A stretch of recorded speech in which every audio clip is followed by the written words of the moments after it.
آدم علیہ السلام کی دعا. آدم علیہ السلام کی دعا مغفرت کی دعا ہے. آدم علیہ السلام سے اور حوا علیہ السلام سے اللہ تعالیٰ ان دونوں پر سلامتی کریں. جب انہوں نے اللہ رب العالمین کے حکم کی خلاف ورزی کی، اللہ رب العالمین نے ان کو منع فرمایا تھا کہ اس درخت وَلَا تَقْرَبَا هَٰذِهِ الشَّجَرَةَ، تم دونوں نے اس درخت کے قریب نہیں جانا. اور یہ بھی دیکھیے کہ صرف ممانعت ایک شے سے تھی، تو اس حکم کی جب خلاف ورزی کی تو اللہ رب العالمین کی طرف سے تنبیہ آئی اور اللہ رب العالمین نے جنت سے نکل جانے کا حکم دیا.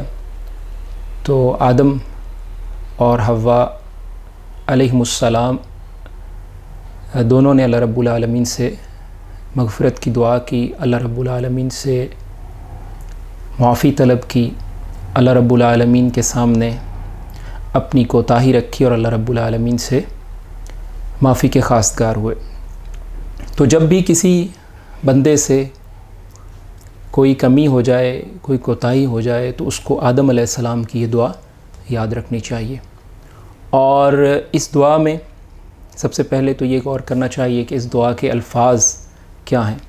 ہم دنیا میں الفاظ کے چناؤ پر، الفاظ کے انتخاب پر، الفاظ کی سلیکشن پر، بالخصوص جب ہم نے کسی بڑے اور اہم شخصیت سے بات کرنی ہو تو ہم الفاظ کے چناؤ پر بہت دھیان دیتے ہیں کہ کوئی ایسا لفظ نہ ہو، بلکہ درخواست لکھنے کا تو باقاعدہ ایک فارمیٹ یا اپلیکیشن کا باقاعدہ ایک فارمیٹ ہوتا ہے.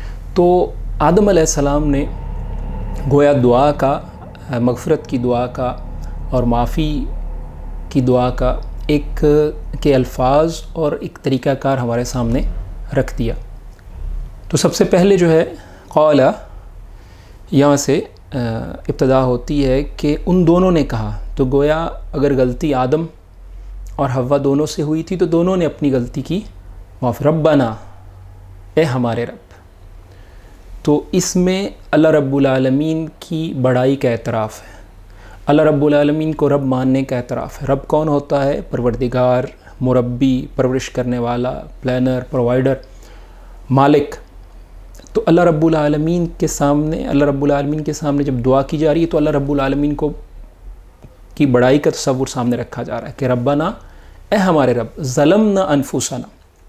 دوسری چیز جو اس میں ہے کہ ظلمنا انفسنا، کہ ہم نے اپنی جانوں پر ظلم کیا. ظلم کیا ہے؟ ظلم کسی شے کو اس کی مخصوص جگہ میں نہ رکھنا، یا حد سے نکلنے کو بھی ظلم کہتے ہیں. تو ہر گناہ یا ہر نافرمانی، چونکہ اللہ رب العالمین کی مقرر کردہ حد سے نکلنا ہوتا ہے، تو اس لیے وہ ظلم کہلاتا ہے. اور ظلم میں یہ جو گناہوں کا ظلم ہے، اس میں سب سے بڑا ظلم کون سا ہے؟ شرک. ان الشرک لظلم عظیم.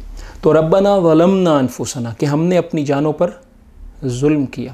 تو اللہ رب العالمین کی بڑائی کا اعتراف اور اپنی کمی اور جو اپنی غلطی ہے اس کا اعتراف. ظلمنا انفسنا وَإِن لَّمْ تَغْفِرْ لَنَا، اور اگر تو ہمیں معاف نہیں کرے گا، یعنی ہمارے گناہوں کو نہیں ڈھانپے گا، وَإِن لَّمْ تَغْفِرْ لَنَا وَتَرْحَمْنَا، اور نہ تو ہم پر رحم کرے گا، نہ تو ہم پر کرم نوازی کرے گا. یعنی اگر تو ہمیں معاف نہیں کرتا، ہماری مغفرت نہیں کرتا، ہم پر رحم نہیں کرتا، ہم پر کرم نوازی نہیں کرتا، لَنَكُونَنَّ مِنَ الْخَاسِرِينَ، تو پھر ضرور بضرور ہم خسارہ پانے والوں میں سے ہو جائیں گے.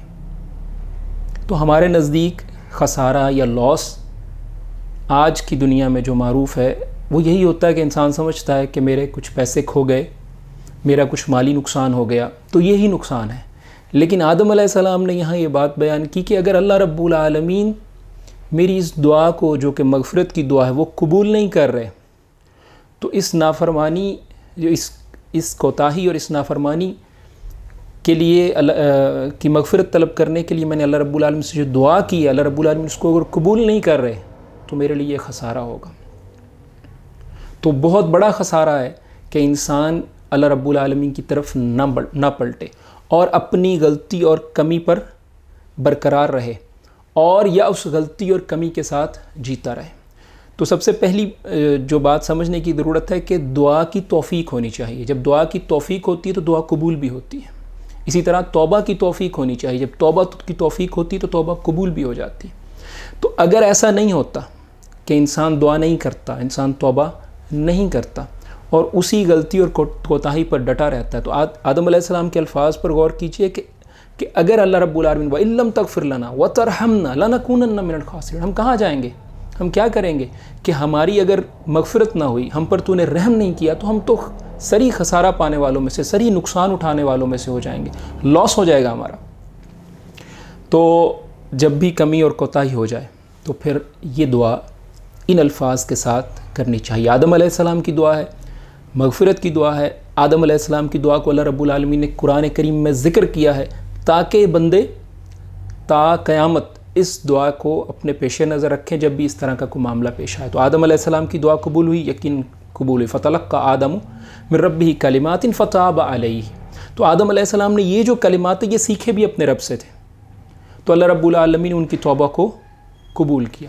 اللہ رب العالمین مجھے اور آپ کو انبیاء کی دعاؤں کی سمجھ دیں اور ان کے الفاظ کے مطابق اللہ رب العالمین سے دعا کرنے کی توفیق دیں۔ اللہ رب العالمین ہماری دعاؤں کو قبول فرمائیں۔